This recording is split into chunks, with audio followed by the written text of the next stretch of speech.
আল্লামা সাঈদী বলেছিলেন, অত্যাচার নির্যাতন বন্ধ করো, সময় আসতে যে এখন সময় আসতে যে বন্ধ করো। আমাদের মৌলবাদী বলো না, কারণ মৌলবাদী মানে এরা কিন্তু মূলবাদী। তোমরা হলে আগাবাদী, তোমরা থাকো আগায়, আমরা থাকি গোড়ায়। 12 কোটি মানুষ আস্তে করে যদি গাছের গোড়া নাড়া দেয়, বাংলাদেশে জায়গা হবে না, দিল্লির মামু বাড়ি যাই পড়বা। কথাগান ঠিক কেনা? আলোচনা রেখেছেন আপনারা আমার সকলের সুপরিচিত মানুষ, এই যশোর জেলার গর্ব,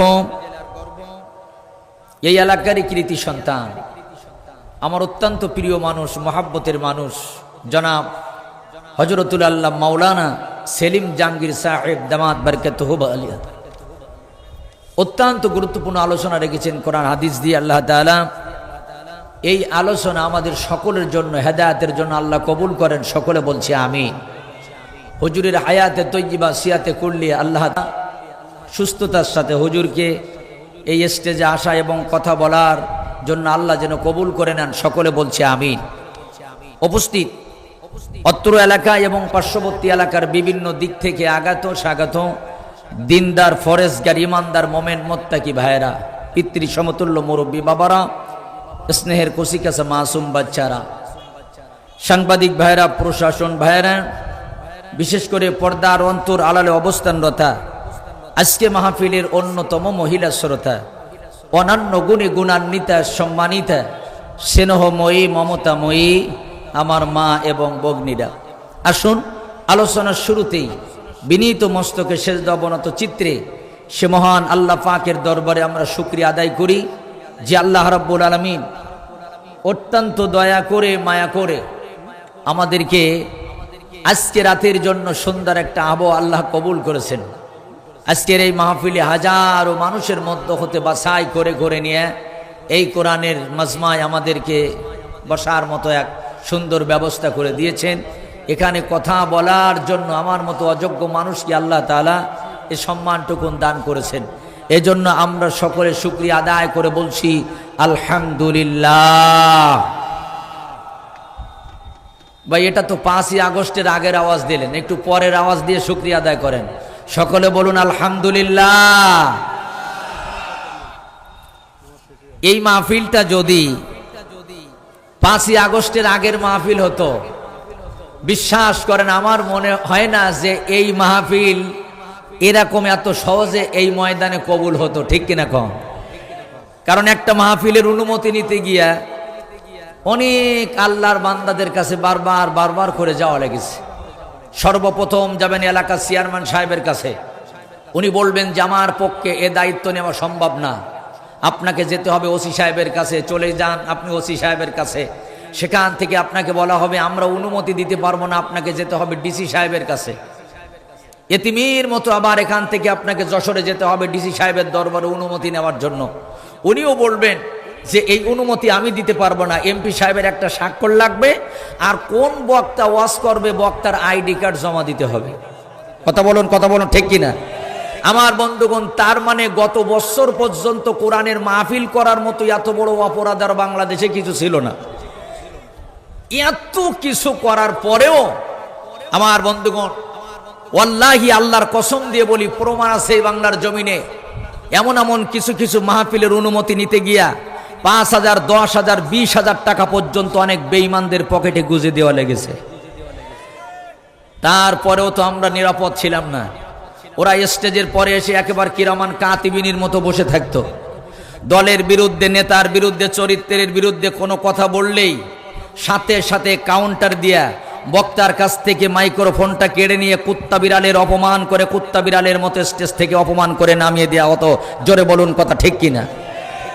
সেই আল্লাহর বান্দাগুলো কোথায়, যারা কথায় কথায় বক্তাকে অপমান করেছে, মাইক্রোফোন কেড়ে নিয়েছে, মাহফিলের জন্য অনুমতি নিতে তারা বাধ্য করেছে? সাহস থাকলে আজকে মুসলিম নগরে এই যুবকদের মাহফিলে আসো, বক্তার কাছ থেকে মাইকটা কেড়ে নাও, আজকে কানে কাউন্টার দাও, বক্তাকে অপমান করো। এই তৌহিদি জনতা তাদের সাইজ করে দেওয়ার জন্য প্রস্তুতি নিয়েছে, ঠিক কিনা বলুন? আমার বন্ধুগণ, ডক্টর ইউনূস বলেছেন যে আল্লাহর জমিনে আল্লাহর কোরআনের মাহফিল হবে, কোনো অনুমতি নেওয়ার দরকার নাই। আমরা সকলে সুবহানাল্লাহ। তো আজকের এই মাহফিল আমার মনে হয় না যে এইভাবে অনুমতি নেওয়া লাগছে। এখন আপনারা খুশি না বেজার? তাহলে প্রশংসার আওয়াজ আসতে হবে না জোরে হবে? আল্লাহর বান্দা আল্লাহর জমিনে এখন আল্লাহর প্রশংসা করবে। সকলে চিল্লায় বলেন আলহামদুলিল্লাহ রাব্বানা লাকাল হামদ হামদান কাসীরান তাইয়িবান মুবারাকান ফীহি। আল্লাহর প্রশংসার পরে দুরূদ আর সালাম পেশ করছি নবী পাকের জন্য, যার নামের পরে একবার দুরূদ পড়লে 10টা সগীরা গুনাহ মাফ হয়, 10টা রহমতের দরজা খুলে যায়। তিনি আর কেউ না, আপনার আমার নবী, বিশ্ব নবী জনাবে মুহাম্মদুর রাসূলুল্লাহ সাল্লাল্লাহু আলাইহি ওয়াসাল্লাম। বন্ধুগণ, সময় যেহেতু নির্ধারিত 1 ঘন্টা, 1 ঘন্টার ভিতরে আলোচনা শেষ করতে হবে। এজন্য আসুন এদিকে ওদিকে আমরা মনোযোগ না দিয়ে ডাইরেক্ট অ্যাটেনশন প্লিজ আমার দিকে তাকান। আমার হাতে যে হ্যান্ডবিলটা দেখতেছেন, এখানে যদি লেখা থাকতো সিরাত মাহফিল, তবে নবীজির জীবনী নিয়ে আমরা আলোচনা করতাম। যদি লেখা থাকতো ইসালায়ে সোয়াব মাহফিল, কবর জগৎ নিয়ে হয়তো বেশি আলোচনা করতাম। যদি লেখা থাকতো ওয়াজ মাহফিল, যে কোনো বিষয় নিয়ে হয়তো যে কোনো কথা আমরা এখানে বলতে পারতাম। কিন্তু আপনারা লিখেছেন তাফসিরুল কোরআন মাহফিল। বলুন তো কি লেখা? তাফসিরুল কোরআন মাহফিল। তার মানে এই এলাকার মানুষ একটা মেসেজ আমাদের দিতেছেন, হুজুর বক্তা সিয়ারা দেখার জন্য আমরা এখানে আসি নাই, খিচুড়ির প্যাকেট আর বিরিয়ানির প্যাকেটের লোভে আমরা আসি নাই। নিঃসন্দেহে তাফসির মাহফিলে আমরা আল্লাহর কোরআন থেকে আলোচনা শুনতে চাই। জোরে বলুন কথা ঠিক কিনা? তবে বিশ্বাস করেন আল্লাহি, আল্লাহর কসম, ওই তাফসির কারকের মতো তাফসির আমি জানি না। তার তাফসির শুনে বেপর্দা নারীগুলা পর্দা করতে বাধ্য হতো। তার মতো তাফসির আমি জীবনে করতে পারি নাই। যার সুললিত কণ্ঠে তাফসির শুনে বেনামাজি গুলা দলে দলে নামাজি হতো। যে মানুষটার জীবনে সর্বপ্রথম তাফসির মাহফিল ছিল চট্টগ্রাম প্যারেড ময়দানে, আর সূরা ফাতিহার তাফসির শুরু করলেন। 1 ঘন্টা 20 মিনিট তাফসির শুনে 1 নয় 2 নয় 46 জন বিধর্মী তারা আর নিজেকে ঠিক রাখতে পারে নাই। সেই কিংবদন্তি আল্লামার হাতে হাত রেখে ইসলাম ধর্ম গ্রহণ করলেন। জোরে কোন সুবহানাল্লাহ। একজন শ্রোতা বলতে পারবেন সেই তাফসির কারকের নাম কি? মরহুম আল্লামা দিলওয়ার হুসাইন সাইদি রহমাতুল্লাহ আলাইহি। এই নামটা গত বছর পর্যন্ত আমরা এত সুন্দর করে আওয়াজ দিয়ে বলতে পারি নাই। অনেকের কলিজার মধ্যে একটু দুরু দুরু করে ভয় করতো। কথা কোন ঠিক কিনা? আমার বন্ধুগণ, এই জন্য এই কথাটা বললাম। তাম পৃথিবী সব তাফসির কারকের তাফসির শোনেন, আর আল্লামা সাইদি রহমাতুল্লাহ আলাইহি তাফসির শোনেন। 10 বছর 12 বছর আগের তাফসির আপনার মনে হবে না, মনে হবে যেন আজকেই গতকালকে এক একটা তাজা তাজা মেসেজ আল্লামা সাইদি আমাদেরকে দিয়ে গেছেন। জোরে বলুন কথা ঠিক কিনা? তার আজকে কোনো সময় পুরনো মনে হয়? এক একটা তাজা তাজা মেসেজ মনে হয় উনি আমাদের দিয়ে গেছেন। কেন তাকে আল্লামা বলা হয় জানেন? কেন তাকে কিংবদন্তিকার তাফসির কারক বলা হয় জানেন? তার তাফসির শোনেন তাম পৃথিবী। আমার বন্ধুগণ, বিকল্প আর এরকম ভাবে আমরা পাই নাই। আল্লামা সাইদিকে যা পেয়েছিলাম, উনি একটা কথা বলা যায় না, বলেছিলেন যে অত্যাচার, জুলুম, নির্যাতন এগুলো বন্ধ করো, তা না হলে সময় একদিন আসতে পারে, এমন একটা সময় হতে পারে পালানোর জন্য এই দড়ির গর্ত খুঁজে পাবা না। যারা পদ্মার বিরুদ্ধে কথা বলতো, বরকার বিরুদ্ধে কথা বলতো, আজকে বউয়ের বরকা সে নিজে পড়া শুরু করেছে। যারা দাড়ির বিরুদ্ধে কথা বলতো, আজকে তারা দাড়ি রাখা শুরু করেছে। যারা বলতো 2-1টা মোল্লা ধর, সকাল বিকাল নাস্তা কর, আজকে তাহাজ্জুদের নামাজ পড়ে কয় আল্লাহ ক্ষমতা দিলে মোল্লাদের দাও। কথা কোন ঠিক কিনা? অত ইজ্জু মান তাশা অত জিল্লু মান তাশা। ইজ্জতের মালিক কে? জোরে বলেন, ইজ্জতের মালিক কে? বেইজ্জতের মালিক কে? মাওলানা সেলিম জাহাঙ্গীর সাহেবকে, মাওলানা সেলিম জাহাঙ্গীর সাহেবকে যশোরের কোন মাহফিলের অনুমতি দেওয়া হয় নাই। উনি স্টেজে আসলেই পুলিশে যে বাধা দিত, উনি কথা বলতে পারবেন না। আমরা একসাথে মাহফিল করেছি, কিন্তু উনি আসতে পেরেছেন, কিন্তু স্টেজে উঠতে পারে নাই। সেই সেলিম জাহাঙ্গীর সাহেব আজকে কোরআনের কথা বললেন। কোন বাবার মায়ের সন্তানের ক্ষমতা নাই, সেলিম জাহাঙ্গীর সাহেবের কাছ থেকে মাইকটা কেড়ে নিয়েছে। ক্ষমতা কার? আসুন আমার বন্ধুগণ, মহাবিশ্বের মহাবিশ্বয় মহাগ্রন্থ আল কোরআনুল কারীম থেকে আমরা এখন আলোচনা করতে যাচ্ছি। এই পৃথিবীর আমার বন্ধুগণ যত ধর্মীয় গ্রন্থ আছে, ঋগ্বেদ, সামবেদ, যজুর্বেদ, থুকবেদ, আমার বন্ধুগণ, এরপরে ত্রিপিটক, রামায়ণ, মহাভারত, জিন্দাবেস্তা, যা কিছু বলেন না কেন, বিশ্বাস করুন কোরআন এমন এক কিতাব, এটা হলো not for a party but for all party হুদাল লিন নাস। জাতি ধর্ম বর্ণ নির্বিশেষে এ কোরআনটা হলো সকলের জন্য হেদায়েতের কিতাব। এ কোরআন যদি কেউ মনোযোগ দিয়ে শোনে, কোরআন তার দুইটা উপকার দিবে আজকে। একটা হলো ইরাতুত তারিক, আর একটা হলো ইরশাদ ইলাল মাতলুব। একটা হলো আল্লাহর জান্নাতের পথ দেখায় দিবে, আর একটা হলো এই কোরআন সাথে করে নিয়ে একবারে আল্লাহর জান্নাত পর্যন্ত পৌঁছায় দিবে। জোরে বলুন সুবহানাল্লাহ। কারণ ইনজিল বলেন, জাবুর বলেন, আর তাওরাত বলেন, কোন কিতাব হেফাজতের দায়িত্ব আমার আল্লাহ নেন নাই। এ কোরআন হেফাজতের দায়িত্ব নিয়েছেন কে? অন্য কোন গ্রন্থ নিয়ে কোন লেখক চ্যালেঞ্জ করতে পারে নাই। শুধুমাত্র কেবলমাত্র আল্লাহ রাব্বুল আলামিন তার মহাগ্রন্থ আল কোরআনুল কারীম নিয়ে তিনখানা চ্যালেঞ্জ ছুড়েছেন আমাদের জন্য। কয়খানা বলুন? প্রথমে আগে কোরআন থেকে তিনখানা চ্যালেঞ্জ আমরা শুনি। প্রথম নম্বর চ্যালেঞ্জ হলো কোরআনুল কারীমের 17 নম্বর সূরা, সূরাটার নাম হলো সূরাতুল বনি ইসরাইল, আয়াত নাম্বার হলো 88। কথা বলা লাগবে, কত নম্বর আয়াত?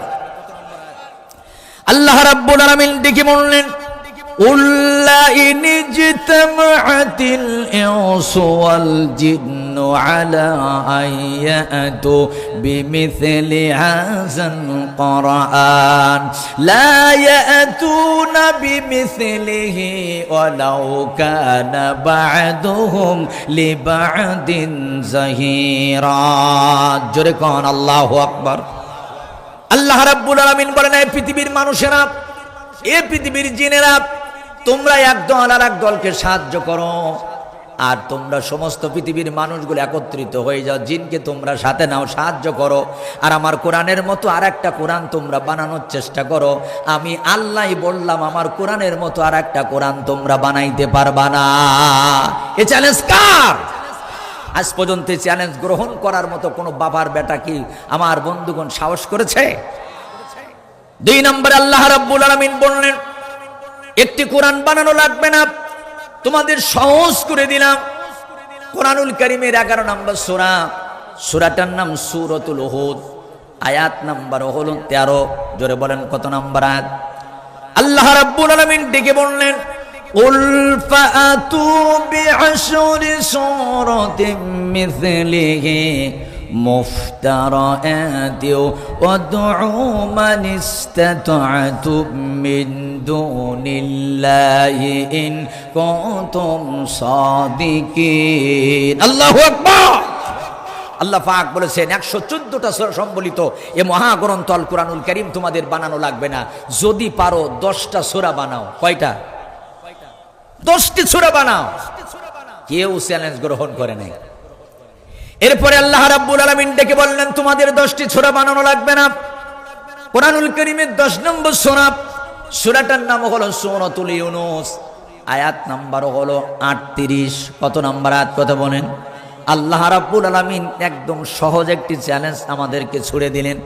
আল্লাহ রাব্বুল আলামিন ডেকে বললেন, উল ফাআতু বিসূরাতিন মিছলিহি আদউ মান ইসতাতা'তুম মিন দুনিল্লাহি ইন কুনতুম সাদিকিন। বলুন আল্লাহু আকবার। আল্লাহ রাব্বুল আলামিন বললেন, একটি কোরআন বানানো লাগবে না, 10টি সূরাও বানানো লাগবে না, যদি পারো জিন আর মানুষ, আমার বন্ধুগণ, আল্লাহ একত্রিত হতে বলেছেন। আল্লাহ পাক বলেন, আল্লাহ ছাড়া কোনো রব যদি থাকে তাকে নিয়ে আসো, আর আমার কোরআনের একটি সূরা বানাও। কয়টা? জোরে বলেন, কয়টা? একটি সূরা বানাও। প্রথমে বললেন একটি কোরআন বানাও, তারপরে বললেন 10টি সূরা বানাও, তারপরে বললেন একটি সূরা বানাও। আপনারা বলেন, আজও পর্যন্ত কারোর কি সাহস হয়েছে কোরআনের একটি সূরা বানানো? আর একবার চিল্লা বলেন, এ চ্যালেঞ্জ কার? এটা কাউয়া কাদেরের চ্যালেঞ্জ না, এটা শামীম উসমানের চ্যালেঞ্জ না যে চ্যালেঞ্জ করলাম খেলা হবে, খেলা হবে। দেখা গেল খেলার সময় যখন হলো, তখন মাঠে তো দূরের কথা, আল্লাহর বান্দার বাউন্ডারি তো খুঁজে পাওয়া গেল না। কথা বলেন, কথা বলেন, ঠিক কিনা? আমার বন্ধুগণ, যারা চ্যালেঞ্জ করতো অবশ্যই আপনারা এই চ্যালেঞ্জ শুনেছিলেন। আচ্ছা বলেন তো, রিফারির আগে কোনো প্লেয়ার যদি মাঠে নামে, ও কি বৈধ প্লেয়ার না অবৈধ প্লেয়ার? রেফারি মাঠে নামে নাই, বেটা তুই নামলি কেন? ও অবৈধ প্লেয়ার, বেশিক্ষণ খেলতে পারে না, ও কিন্তু লাল কার্ড পেয়ে ময়দান ছাড়তে হয়। কিন্তু বৈধ প্লেয়ার যারা গোল নাও করতে পারলেও তার কিন্তু ময়দান থেকে তাড়ানো হয় না। জোরে বলুন, ঠিক কিনা? এজন্য আমরা বৈধ মায়ের সন্তান, অবৈধ সন্তান আমরা নয়। আল্লামা সাঈদী একটা কথা বলেছিলেন, উনি একটা কথা বলেছিলেন, বিলালের মতো 500 বছর বেঁচে থাকতে চাই না, সিংহের মতো 1 ঘন্টা বেঁচে থাকতে চাই। হাসতে হাসতে ফাঁসির মঞ্চে যেতে রাজি আছি, রাষ্ট্রপতির কাছে জীবন ভিক্ষা চাইতে রাজি নয়। জোরে বলুন কথা ঠিক কিনা? তাহলে ওদের সেই চ্যালেঞ্জ আবার বন্ধুগণ বাস্তবায়ন হয়েছে। বলতে হয় যেহেতু সময় কম, তারপর একজন কবি আমাদের হৃদয়ে একেবারে মানে ভিতরে খুব সুন্দর একটা মানে কি গজল ঢুকায় দিছে। মুখস্থ করতে চাই নাই, তো শুনে শুনে মুখস্থ হয়ে গেছে। বলবো ছোট্ট একটু। ভাই কোথায় আমলিক, কোথায় কাদের কাকা, কোথায় গেল ওই জালিমের গরম গরম কথা। খেলা হবে, খেলা হবে, খেলা হবে বলে কাকাই গেল পালাইয়া। স্বৈরাচার পালাইছে দেশটা ছাড়িয়া, মানুষের মুখের হাসি আসলো ফিরিয়া। জোরে কোন ঠিক কিনা? আল্লাহ তোমার দরবারেতে হাজার শুকরিয়া, আল্লাহ তোমার দরবারেতে হাজার শুকরিয়া। কাওয়া কাদের পালাইছে দেশটা ছাড়িয়া, মানুষের মুখের হাসি আসলো ফিরিয়া। ঠিক কিনা? মুসলমান ভাই জানেন আরে আমার, এই জন্য ত্রিপিট, এই জন্য ইনজিলের ভিতরে নকল ঢুকেছে, কারণ ইনজিল আমার আল্লাহ হেফাজতের দায়িত্ব দেয়নি। এই জন্য জবুরের ভিতরে নকল ঢুকেছে, জবুরের হেফাজতের দায়িত্ব আমার আল্লাহ নেয় নাই। এই জন্য তাওরাতের ভিতরে নকল ঢুকেছে, তাওরাত হেফাজতের দায়িত্ব আমার আল্লাহ নেয় নাই। তামাম পৃথিবীতে একজন মায়ের সন্তানকে যদি মাদ্রাসায় না দেয়া হয়, কোরআনের হাফেজ যদি না বানানো হয়, আপনারা বলেন তো কোরআনের কি সামান্য কোনো ক্ষতি হবে? এ কোরআন হেফাজতের দায়িত্ব নিয়েছেন কে? আমি ছোট্ট করে যে আয়াতখানা পড়েছিলাম, যালিকাল কিতাবুলা রাইবা ফি হুদাল লিল মুত্তাকিন, এটা মুত্তাকিদের জন্য হেদায়েতের কিতাব। এই কিতাবের ভিতরে কোনো সন্দেহ নাই, কোনো ত্রুটি নাই, কোনো ভুল নাই। আপনারা বলেন এই কোরআনের ভিতরে কি সামান্য কোনো ভুল আছে? কোনো সন্দেহ আছে? তারপরেও तमाम পৃথিবীর 200 কোটি মানুষের কলিজায় রক্তক্ষরণ করে 2021 সালের 11 মার্চ এই পার্শ্ববর্তী ভারতের সুপ্রিম কোর্ট থেকে এই কোরআনের 26 খানা আয়াত বাদ দেওয়ার ষড়যন্ত্র ওরা করেছিল। 26টা আয়াতে লাল কালি দিয়ে তারা বাদ দিতে চেয়েছিল। কথা বলুন ঠিক কিনা? অনেকেই জানেন ওয়াসিম রিজভী 26টা আয়াতে লাল কালি দিয়ে কোরআনের একটা কপি নিয়ে সুপ্রিম কোর্টের আইনজীবীদেরকে বলেছিলেন যে আমি কোরআনের বিরুদ্ধে একটা মামলা করব। ওনারা বললেন কি অপরাধ করেছে কোরআন? উনি বললেন যে আল্লাহর নবীর যখন ইন্তেকাল হয়ে গেল, হযরতে আবু বকর, হযরতে মানে উসমান, হযরতে আবু বকর, হযরতে উমর আর হযরতে উসমান, এই তিনজন ষড়যন্ত্র করে কোরআনের মধ্যে 26 খানা নকল আয়াত ঢুকাইছে। জোরে বলুন নাউজুবিল্লাহ। অথচ আল্লাহ পাক 1500 বছর আগে বলেছেন যে কোরআনের ভিতরে কোনো সন্দেহ নাই, কোনো ত্রুটি নাই, এ কোরআনের ভিতরে কোনো ভুল নাই। মুসলমান বন্ধুরা আমার, আইনজীবীরা মামলাটা গ্রহণ করে রেকর্ড করা হলো। ওনাকে বললেন যে কোন সেই 26 খানা আয়াত কোরআনুল কারীম থেকে বাদ দিতে হবে, তুমি বলো আমরা নোট করে নেই। উনি বলে দিলেন সূরাতুন নিসা থেকে বাদ দিতে হবে 3টা, সূরাতুল মায়দা থেকে বাদ দিতে হবে 4টা, সূরাতুল আনফাল থেকে বাদ দিতে হবে 3টা, সূরাতুত তাওবা থেকে বাদ দিতে হবে 9টা, সূরাতু হামিম সাজদা থেকে বাদ দিতে হবে 2টা, সূরা আম্বিয়া থেকে বাদ দিতে হবে 1টা, সূরা আহজাব থেকে 1টা, সূরা সাজদা থেকে হলো 1টা, সূরা তাহরিম থেকে 1টা, সূরা ফাতার থেকে 1টা। এই 26টা আয়াত কুরআনুল কারীমে থাকবে না। প্রয়োজনে হাইকোর্টে চলে যাব, আন্তর্জাতিক আদালতে চলে যাব, আমরা কোরআন থেকে ওই 26টা আয়াত বাদ দিয়েই ছাড়ব। আপনারা একবার বলেন তো, আল্লাহর বান্দা আল্লাহর জমিনে বসে আল্লাহর কোরআন থেকে যারা 26 খানা আয়াত বাদ দিতে চায়, চিল্লায় বলেন তো এদের জন্মের সমস্যা আছে না নাই? আর জোরে বলেন আছে না নাই? কারণ এরা জানে না মুসলমানদের কোন মৌমাছির চাকের মতো আস্তে করে বসে গেলে মধু পাওয়া যায়, কিন্তু মৌমাছির চাকে একবার ঢিল মারলে তার কিন্তু আর উপায় থাকে না। ঠিক কিনা বলেন আমার বন্ধুগণ? এরা চেয়েছিল কোরআন থেকে আয়াতগুলো বাদ দিবে। 1 মাস পরে কি রায় হলো? রায়টা হলো তারা মুসলমানদের অ্যাকশন আর মশিয়ান দেখে আমার বন্ধুগণ তারাই সিদ্ধান্ত নিল যে এই কোরআন যা আছে তাই থাকবে। কোরআন থেকে একটা জের জবর নোক্তা পর্যন্ত পরিবর্তন হবে না। সুবহানাল্লাহ। কোন ওয়াসিম রিজভীকে বলা হলো 50,000 রুপি তোমাকে জরিমানা। মুসলমান বন্ধুরা রে আমার, তাহলে এতগুলো আয়াত, কোন আয়াতে ওদের আপত্তি না, কোন আয়াতে ওদের গা জ্বলা করে না। এই 26 খানা আয়াতে কি আছে? কোন কারণে এই 26টা আয়াত ওরা কোরআন থেকে বাদ দিতে চায়? ইমানদার মুসলমান হিসাবে আপনারা বলেন তো আমাদের জানার দরকার আছে না নাই? আর জোরে বলেন আছে না নয়? তাহলে আসুন আমরা এক এক করে সেই আয়াতগুলোর দিকে চলে যাব। 26টা আয়াত ওরা লালকালি দিয়েছিল যে এই আয়াতগুলো চলবে না। নিশ্চয়ই এই আয়াতের ভিতরে কিছু মজা আছে আমার বন্ধুগণ। এবার আমরা এক এক করে সেই আয়াতগুলোর দিকে যাব। আপনাদের কষ্ট হবে না তো? জোরে বলেন কষ্ট হবে? প্রথম নম্বর যে আয়াতে লালকালি দিয়েছে কোরআনুল কারীমের 32 নম্বর সূরা, সূরাটার নাম হলো সূরাতুস সাজদা, আয়াত নাম্বার হলো 22। কত নাম্বার? আল্লাহ রাব্বুল আলামিন আয়াতে কারিমার মধ্যে ডেকে বললেন, ওয়ামান আযলামু মিম্মান যাক্কারা বিআয়াতি রাব্বি সুম্মা আ'রাদা আনহা ইন্না মিনাল মুজরিমিনা মুতাকিমুন। আল্লাহ রাব্বুল আলামিন বলেন, ওদের মতো বড় জালেম আর পৃথিবীতে একটাও নাই।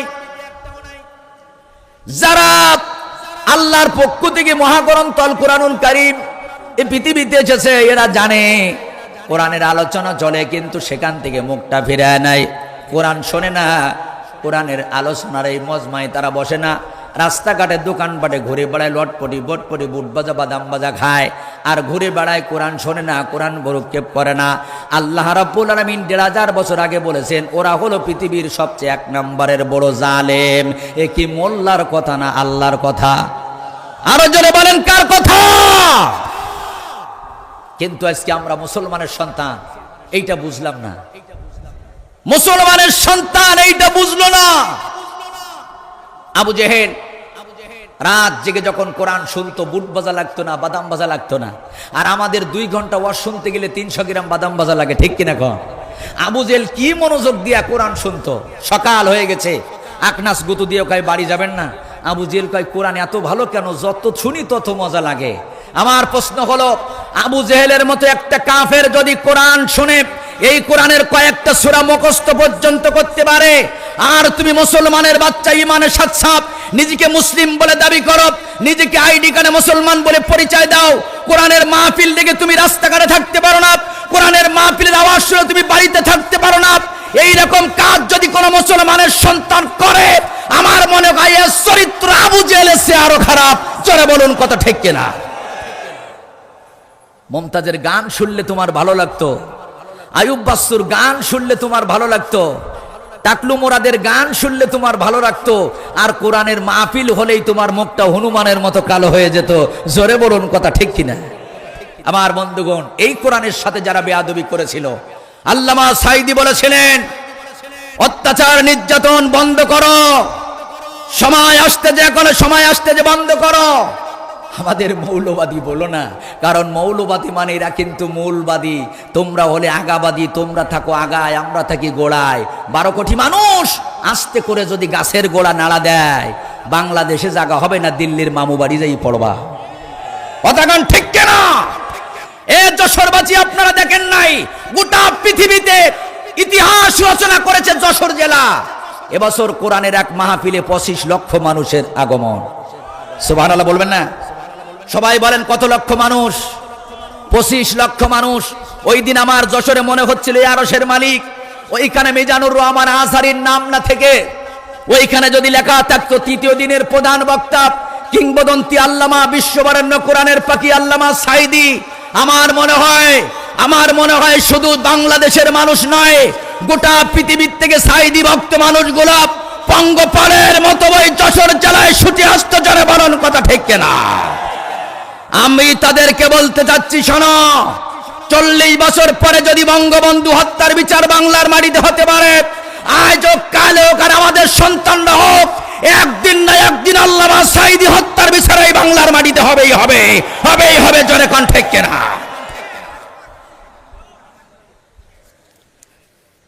আপনাদের কষ্ট হয়?